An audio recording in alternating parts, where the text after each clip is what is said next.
Good morning. Welcome to the sunroom.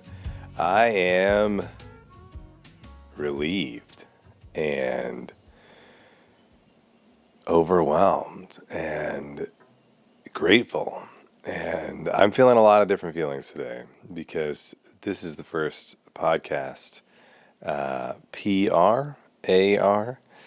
I don't know how I want to say it, but post Ryman, after Ryman, I feel like almost like my life is in two segments. It's like before I've played the Ryman and after I've played the Ryman. I don't know. It was a huge deal to get to play the Ryman Auditorium this weekend in Nashville, and I'm still riding that high. I'm still comprehending the fact that I got to do that. And so that's all we're talking about today. So buckle in, get ready, because we're talking about the Ryman today. Even the Wiki Wondering is about the Ryman today. We are all Ryman all the time. But probably not any rhyming, because I'm not very good at that. But Ryman Auditorium. All Ryman Auditorium today. I did the show with Chris D'Elia at the Ryman on Saturday, first time ever at the Ryman, and that's what we're going to talk about. But before we get further into that, get some behind the scenes of what it's like performing there, what it's like working with Chris, all of that. Upcoming dates that are important. July 9th, I am at the Comedy Catch hosting for Brian Bates. July 10th, I am at Billy Goat Coffee in Mount Juliet, Tennessee, headlining. Big deal, really fun. I'm going to do 45 minutes. It's going to be a great show. And then July 21st, I will be at Mic Drop Plano in Plano, Texas, the Dallas-Fort Worth area. Please get your tickets. The goal, as I've said here, is to sell that out. That's 300 seats. We'll see what we can do. We're doing great now. I'm going to keep pushing and pushing and pushing, and we'll see what happens when it comes to the night of the show. But I know it's going to be a packed room. And it's going to be a ton of fun, so please get those tickets. For now, let's jump into our 11th sunroom story.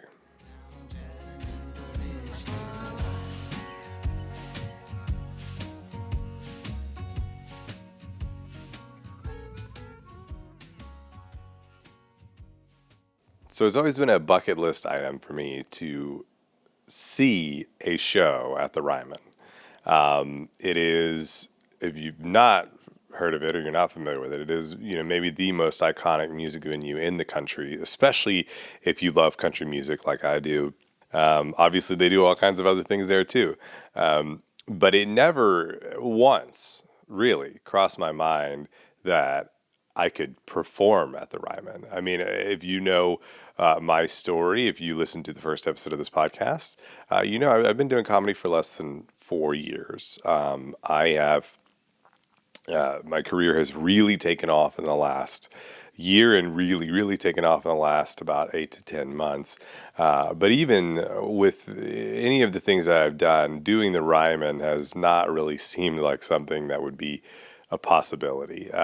One, I didn't really know they did comedy shows there. And two, I certainly didn't think I would be at the point where I would be able to do a show there anytime soon. And so it never truly occurred to me to do the Ryman until until the opportunity came along. And it actually came along about 6 months ago when I had done a theater show at TCAP, or the Polk Theater, in Nashville with George Janko. And that opportunity literally only came around through the most random of circumstances. I think I've told this before, but George Janko, who is a YouTube personality, a podcaster, and he's a Christian, so it's kind of comedy and Christianity and those kind of things combined. He was doing a theater tour because he started to do some comedy and then do a live podcast. They came through Chattanooga. They needed a clean opener. Through the most random of circumstances, they were pointed towards me, and I got a DM on my Instagram. I was like, "Do you want to open at the Walker Theater in like 2 days?" And I was like, yeah. And it went well, and then I got a couple of more opportunities to work with George, and so I was in Nashville. We're at the Polk Theater. George wants to go to eat Hattie B's Hot Chicken on Broadway, and this is something that, hey, if you're I'm just, if you, it feels weird for me to be in any kind of position to give anybody advice, but here's the advice that I would give. When you are the opener for a headliner and the headliner wants to go do something after the show, if you can, and it's not like some morally compromising thing, you go do it. That's how you get more opportunities. Because a big part of being a feature is being a good hang, is being somebody that the headliner wants to spend time with. And so he says, hey, we're all going. You going? You coming to Hattie B's? I didn't want to do it. I don't like Broadway in Nashville. It's crazy, especially at this time. It was like midnight on a Saturday. I just was like, I don't want to do that. I try to avoid Broadway at all costs. But I thought, well, I need to be a good hang, So I did. And George is really fun to be around. All those guys are fun to be around. So I was like, yeah, let's go. And in fact, I actually saved everybody because they were going to drive. And we were like 3 blocks away from Broadway. And I plugged in my map, and it was going to be like an hour drive to go 3 blocks because you don't drive when you're that close. So I stopped him. Like, hey, leave your car here. Let's walk.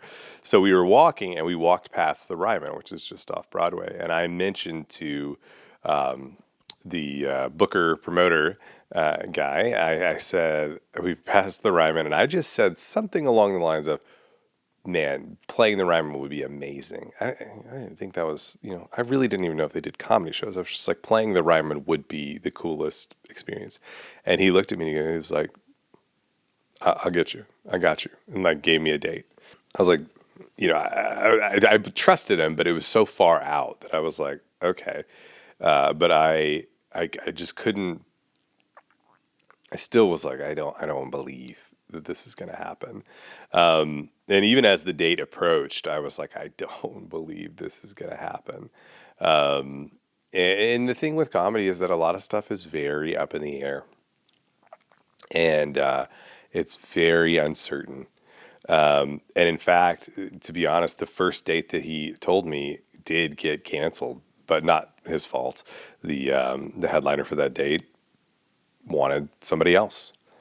And so he was really apologetic, and he was like, I got you with Crystalia May 30th. I promise, like, this is guaranteed. And I was like, okay. But I still, I'm still uncertain because of what happened with the first one. And I'll be honest, like, I don't get that nervous before shows. I don't get that wound up or anxious, but because it was the Ryman and because of, just some uncertainty, but really just the intimidation of the Ryman, I didn't really sleep that well the week before. I was just like really anxious about it working out. I was anxious about just everything. And Chris D'Elia is a very famous person, but I've never met him. I didn't know him at all. He didn't know me. And he had no reason to trust that I would do a good job. And so all of those factors are kind of swirling in my head in the days leading up to it. But what I wasn't worried about was my ability to deliver on stage.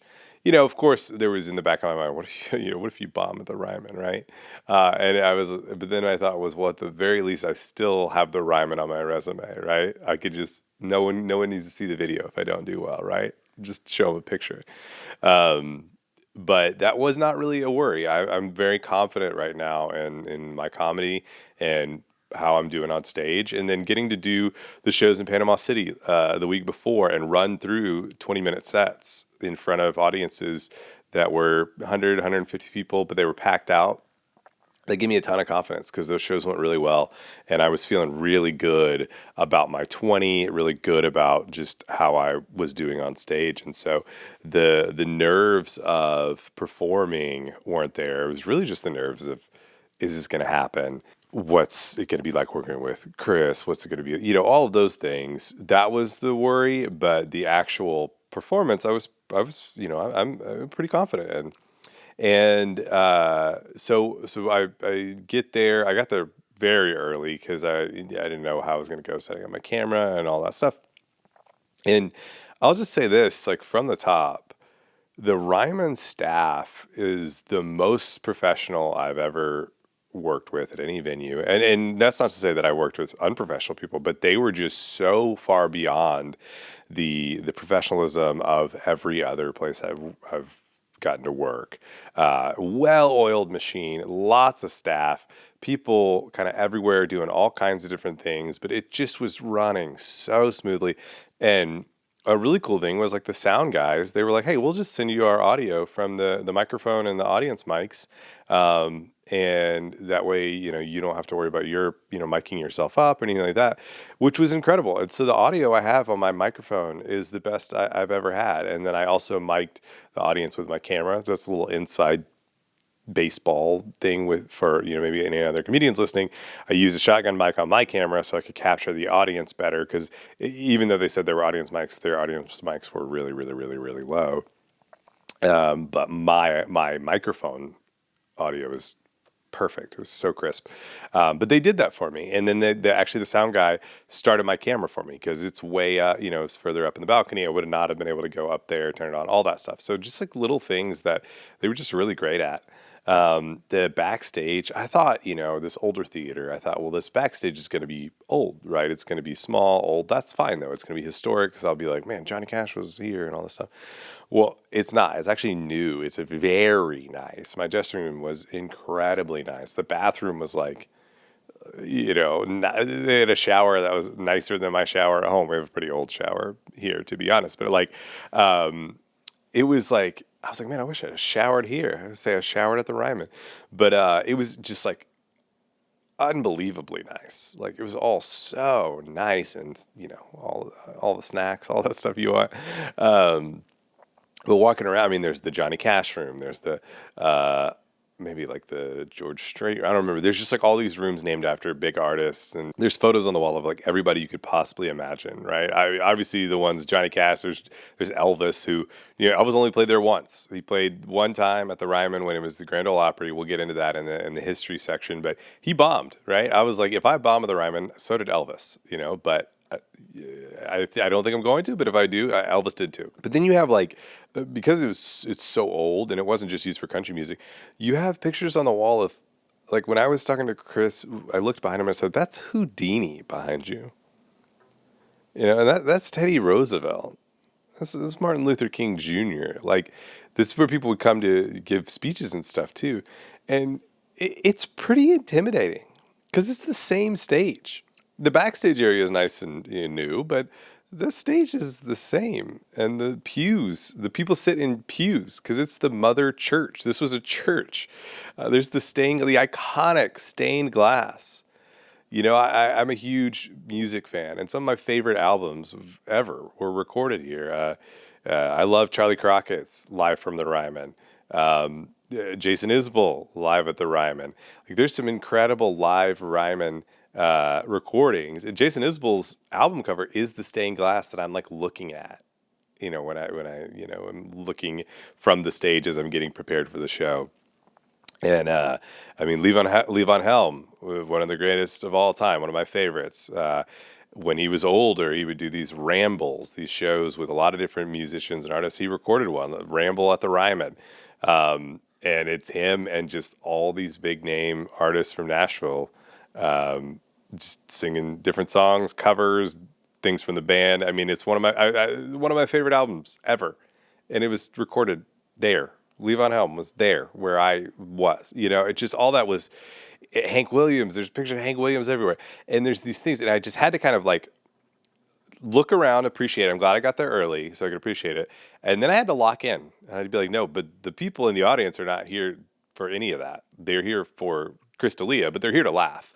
And so I had to put that out of my mind. So I'm glad I got there early enough to appreciate the history. And we had done a tour, my family and I did a tour of the Ryman as tourists in February. Me knowing that, like, I've got this on the calendar. And it was cool to see all the history there too. And it helped me have a lay of the land, what the whole place would look like, because I've never even been to a concert there. So anyway, we're getting prepared for the show, and I meet Chris. First time I've ever met him. And I mean, just to be honest, I'm not even that familiar with his comedy. Like I've seen his stuff, his clips and things like that, which is like mostly crowd work. I know he's very popular, and so I was really curious to see how he would be as a person, but then two, just as a comedian, because a lot of the stuff you see is crowd work, but you can only crowd work at a theater, and so. Um, but yeah, he was very nice, and it was cool to meet him. He let me hang in the dressing room for a little bit before the show and just chat and get to know each other. And then yeah, it was time for me to go lock in, get ready for the show, and uh, I went out, went over there, and this is a funny thing. It's we're getting about 10 minutes before showtime, so I'm really locking in. I'm kind of walking around. I'm going through my set. I'm feeling good, and then they tell me, they're like, oh hey, this is Smitty. He's a security guard, but he has always wanted to do what in theaters is called the voice of God. But that's just all right, ladies and gentlemen, who's ready for the show tonight? Just that disembodied voice. You don't know who it is when you're in the audience. And I was like, oh, okay. Like, you have experience in this? And he was like, oh, I was on a couple episodes of Cops. I used to be a cop, and I was on a couple episodes of Cops, and I was pretty funny. And I was like, okay, you're gonna try to be funny? I was very confused. And he told me about what he did on Cops, like something about like he, told the criminal, like, you really let a fat guy catch you? I don't know, man. I was like, I don't know. Uh, but he was really excited about it. But I could tell he was nervous. I'm a little nervous too. I don't get like nervous like I'm gonna freak out, but I want to lock in, right? I've got anticipation. I really need to be thinking about what I'm doing. And Smitty keeps being like, so, sir, how long you been doing comedy? And I'm like, I tell him, and then I walk away down the hallway, and then I come back thinking like, okay, we're about to start. And then he starts talking to me again, and I'm like, oh my gosh. So he was great. He was very nice, but I could tell he was getting his nervous energy out by wanting to talk, and I wanted to get my nervous energy out by not talking. Um, but he did a good job with the intro, and I think he was like very nervous about it. Like I think he was very he wanted to make sure he did a good job. Like he asked people later, he's like, "Did I do okay?" And the funny thing is, later on, I was selling merch, and I was next to the guy who's the facilities manager there, and I told him, I was like, "Yeah, the security guard Smitty did the intro," and he goes, "What?" I was like, "Yeah, that is that. Did y'all not know that?" And he was like, "No, I didn't know he what." And they like told other people, other security guards and stuff, and they were like, "Oh, that's crazy!" I was like, so he's like, this is the only time he's ever done this, and y'all didn't even necessarily know he wanted. Like, it was so funny. They couldn't believe that their like buddy was the one doing the intro. Um, but yeah, I mean, my set went amazing. It actually took a little bit of time to get the audience, I think, on my side. They didn't know who I was. They weren't familiar with my style. I'm very different than Chris. Chris is not a clean comedian at all. That's not to say he's out there just doing the dirtiest, shock humor or whatever, but he cusses a ton. He talks about a lot of stuff I don't talk about. But he also talks about a lot of stuff I do talk about, because he's a father of two boys that are the exact same age as my boys. He's married. He talks a lot about marriage and fatherhood and all of those things. So there was actually a lot of overlap in our subject matter, which I think helped. But I do think that it took the audience a little bit of time to warm up to me. Like, I think the first 3 or 4 minutes, it's okay. But then I really get them, and I'm confident saying this because, again, I post the whole set. I always post when I get a good video, I post the whole set because I just want people to see what I do. And I'm not precious about my jokes. And, if you see them in a video and then you come to a show and you see the same joke, I hope you'll still think it's funny, because that's usually how it works. I see the same jokes all the time from other comedians, and when they're good, I laugh. Even if I've seen it before. And so I will post the entire set. And so I did with this one because it's a good set. But you'll see the first 3 or 4 minutes, it's like, okay, it's pretty good. And then it starts going. I start getting a rapport with the audience. There's some things we've got, kind of back and forth type stuff, not necessarily like crowd work where I'm like having conversations, but people are starting to get what I do. I'm starting to get what they like. And I think it starts going really, really well. And what I learned from my show at the Majestic with Dusty where I had a lot of people in the audience, and the Majestic is this iconic venue in Dallas that I never even considered getting a chance to play, just like the Ryman. And I took a second and I paused when I was at the Majestic, and I just mentioned, like, this is really special. And people loved that. They cheered for me then.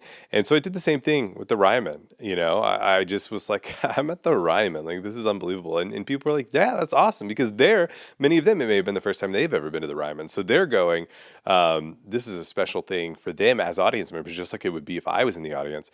And so I knew that if I was in the audience and a musician that I'm coming to see says, like, I can't believe I'm at the Ryman, I would appreciate that. Even like I said, the album Charlie Crockett's Live at the Ryman, or Live from the Ryman, I don't know, at or from. But anyway, he says before the song Going to Texas, you can go look this up. I actually used this clip in my Instagram. He says, I never thought I'd be on this stage. Like he's a guy that makes sense that he would make it to the Ryman because he's a country artist. That's what he does. And that would be a goal. And he was like, I never even thought I would be on the stage. And, Charlie Crockett 2 days before,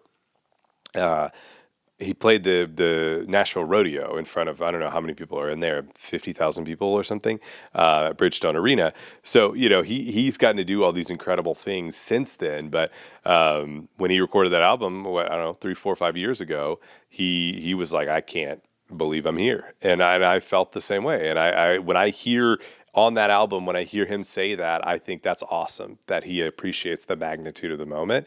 And so I realize I can do that, right? I can do that on stages when I feel the magnitude of the moment, and it doesn't make me seem like a amateur or like someone who doesn't belong. It makes me seem like someone who appreciates the gravity of something and can acknowledge that. And so I think there's this balance between acting like you've been there before, right? They always say, like, oh, if you score a touchdown in the NFL, don't celebrate, act like you've been there before.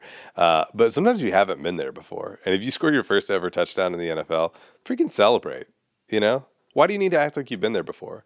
Doesn't mean taunt people, but just like, why do you have to act like you've been there before if everyone knows you haven't? And that's how I felt. That's how I feel about some of these things where I'm just like, hey, like, people appreciate that, right? And they also, I think people want to be on the early part of a journey with you, right? If they recognize, like, oh, this guy is newer in what he's doing, and we like what he's got going on, I want to be on board, Like me personally, Scott, I would like people to see me as like a band that they discovered early, right? I have trouble sometimes talking about my comedy in this way because I don't want to sound arrogant or like I'm getting over my skis. But the way things have been going and the way I'm starting to really view the potential of what I can do in comedy, the more I want to like lean into that, and the more I want to be the person that, hey, like you saw early on, and hopefully in a few years you'll be like, I saw him when he was opening for Chris D'Elia, and now he's doing X, Y, and Z. Or I saw him when he's opening for Dusty, or I saw him hosting for Brian Bates, the Comedy Couch. These things that's what I'm thinking about.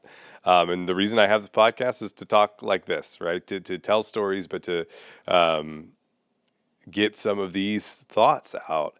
And the Ryman has made me very introspective and taking stock of like what can happen. And so the set went great. I introduced Chris. I go off stage and I watched Chris's set for a little bit, and then I went to go set up my merch and actually sold some merch while I was out there, like somebody was going to the bathroom. So then I just hung out at the merch table the rest of the time and sold merch when people would kind of go to the bathroom, and hung out with the facilities guys. The manager, I think his name is Nick, and then anybody who was coming by to talk to him, because he's never, I guess, sold merch before. He would just like jumped in because somebody had dropped out, and that was actually amazing talking to him, hearing the history or just what it's like working in such a historic building. He used to be the night watchman there. Like, I was like, do you see how creepy was this place at night? Like the sort of theater ghosts and stuff. And he was like, it was. He said he used to listen to old baseball games, like recordings of baseball games that had already happened, on his phone, just to like have some sound, which I thought was like, that almost sounds creepier that now there's like ghost baseball players. I don't know. And that's something that I picked up from Dusty, and I would hope that I would be doing this anyway, but just seeing the way a guy like Dusty, who's really big, who's been in a bunch of theaters, who's selling all these tickets, who's a celebrity, I mean, as he might say, a public figure, he's asking the security guards' names. He's asking the backstage people, the stage managers, everybody's name, and he may not remember them, but people like it when you ask him their name. And he tries, and he thanks everybody when we leave. He makes them feel seen. And I'm sure that there's plenty of celebrities and plenty of artists who do the same thing, but I'm sure there's a lot who don't. And so you know that they appreciate that when someone like Dusty is there. And then when he comes back in a year or two, they're like, oh, I like this guy. I like working with this guy. He's low key. He's very nice. And so I tried to do the same thing. And again, I'm not trying to do it for any other reason other than like, oh, that's the way you should treat everyone. But especially like these kind of people who they make a huge difference for the enjoyment of you as the artist. Is it great backstage or not? Right? They make a massive difference. And so it was actually just, and I just am fascinated by that whole world, honestly. Like I would love to work in that kind of space. Like I think that would just be so fun, the energy of live shows like that, and to see all kinds of different live shows. I think that would be so cool. And so it was great to talk to him and just hear the banter amongst the people there, and to even hear them talk about the types of shows they do and don't like working. I will not divulge those secrets, but that was really cool. I honestly, one of my favorite parts. And then just interacting with the fans. A lot of people came up to me. They were really excited about my show. Several people want to come to my show in Mount Juliet. Even someone from Mount Juliet who was like, "Oh my gosh, I can't believe you're coming to my town. That's going to be so fun." So people were really excited about that, and that was really fun. And so then the show ended, and then just kind of hung out with Chris for a little bit afterwards in the dressing room, and it was cool, like just talking to him because he didn't know anything about me. He didn't know anything about my comedy or anything, and he was just very complimentary. He told me he liked my vibe on stage, what I got going on. He asked me how long I've been doing comedy, and I said a little less than 4 years, and he was like, "Oh, whoa, wow, he's like, you're ahead of the game." He was like, "Keep doing what you're doing. You're doing amazing." That was really great, and it was cool. Chris was a really cool personality. I don't think he's very openly complimentary. I don't think he would have said anything like that if he did not mean it, is what I mean by that. He's not a guy that just kind of BS's people and makes them feel good. And so when he said that meant a lot to me. And then this is a funny story. So we were leaving. I got all my stuff, I packed up, and he was like on the phone, and he goes, "Yeah, sorry." He's like asking the kind of manager guy, like, "Hey, how do I get to the parking lot?" He's like, "My buddy, I left my hoodie at my buddy's house, and my buddy's bringing my hoodie." And so I'm just kind of like walking with Chris because I got to go the same direction anyway. So we go out a door, and then he's like, "Oh, okay, there he is." And standing in the parking lot is his buddy, Theo Vaughn. Theo Vaughn's just standing in the parking lot by himself with Chris's hoodie. Gives him the hoodie, shakes it, gives a hug or whatever. Then I introduce myself. He introduces himself. We just chat for a little bit, just a couple minutes, just casually. Theo's like, "Man, I love the Ryman." He's like, "That's my favorite place to do a show," all this stuff. And then, chatted for a little bit, and then, said bye. And Theo was like, "Hey, nice to meet you, Scott," which is cool. Again, it's one of those things like, I am not that good at remembering people's names, and I need to be so much better because it's weird how much it meant to me that a very, very, very famous person like Theo Von, who I'm not like a humongous Theo Von fan. I think he's hilarious, but I don't listen to his podcast every week or anything like that. But the fact that he could hear my name, remember it a few minutes later, and say, "Hey, nice to meet you, Scott," was like, that's cool. You know what I mean? Like, I've got to get better about that because I'm not famous at all. And I meet people, I try to get their names, I try to remember it, but I'm not great at it. And I should be better at it because it does mean a lot to do that.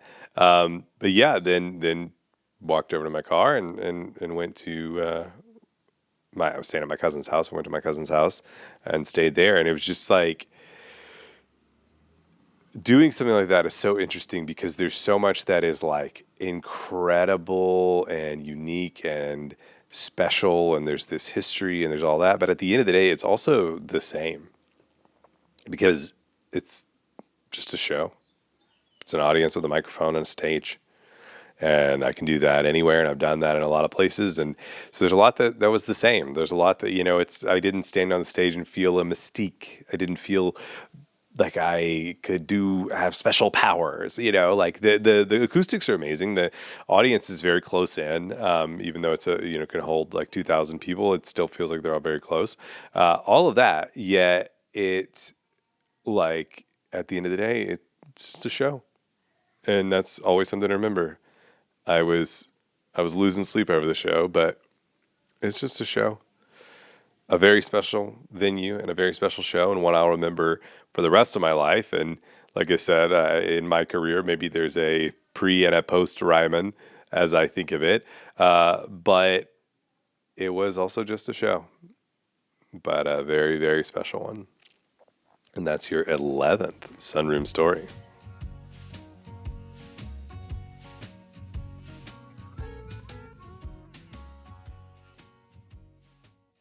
Okay, like I said, our Wiki Wondering today is going to just be on the Ryman. We're sticking with the theme. The Ryman, originally the Union Gospel Tabernacle, and then was also called the Grand Ole Opry House, is a historic 2,362-seat live performance venue in Nashville. It was built in 1892 as a church. There was kind of a guy that wanted to do, Thomas Ryman. He wanted to kind of have this big revival. He was a riverboat captain, well, not a captain, but he owned a fleet of riverboats, and it was kind of a nasty place, right? And Broadway in Nashville still is a very nasty place, but it was this big kind of revival center.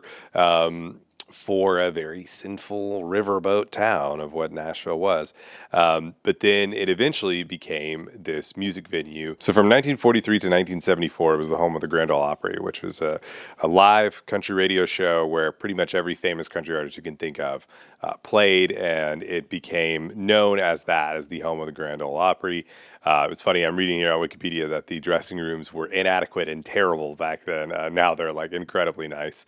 And in fact, in the alley behind the Ryman is there's an entrance to Tootsie's Orchid Lounge, the honky tonk bar, all that kind of stuff. So there's a lot of overlap in like the honky tonk culture and all of that.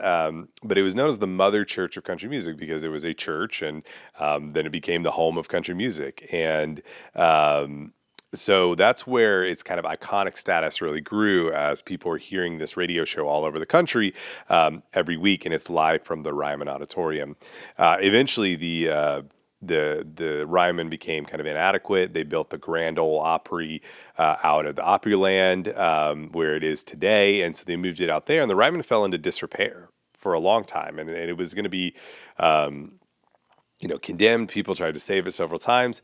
And then the big, I think that if you take the tour of the Ryman, the big moment that they say that kind of saved it was when Emmylou Harris in the 90s wanted to record a live album at the Ryman. And they really kind of, fixed it up, I think, for that recording. And that jump-started, again, people going, wait, we should save this place. We should start using this place again because it was iconic. And so they've done a lot of work, and it's become like the place again. But there was a time where it wasn't, and where it was abandoned, basically. So it's really incredible when you hear that history and then you go around and you're like, wow, this looks perfect. I mean, it is a perfect place. And so Wikipedia page is very detailed. We won't get into all of that, but that's what's going on with that. I mean, it's really an incredible venue, and the story is amazing. Just from starting as a church for revivals to just a performance hall in general. That's where you get like people like Houdini or Teddy Roosevelt, people coming to give speeches. I think Charlie Chaplin performed there. Or at least give a speech or something there. It's like every famous person from every era has been there at some point.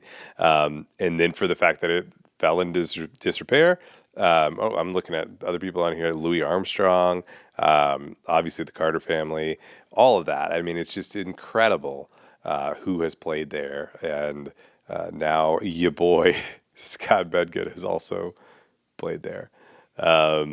So yeah, that's our Wiki Wondering for today. Thanks for listening, and a really important thing for me, an important moment in my life, and I'm glad I got to talk about it on here. Please comment below if you were at the show, or comment below if you have a memory of the Ryman, and then also just it means a ton if you can share these episodes. If you could just post them on your Instagram or share them on your YouTube or your Facebook or whatever. And then also subscribe. I'm trying to get my subscriber numbers up. I know that I rarely ever go hit the subscribe button, but I would love it if you would do that. That would be cool. It would be very appreciative. I would be very appreciative of that, and you would, I guess, you would know when I put out new episodes, which is cool. And same thing on Spotify or wherever you're listening. But please come to my shows as well. Billy Goat Coffee, Nashville, or Mount Juliet, July 10th. And then Mic Drop Plano. Please get those tickets. Let's get those early. Let's get those numbers up. Let's sell that place out. And thank you for listening. Once again, this is Scott Bedgood's Sunroom Storytime.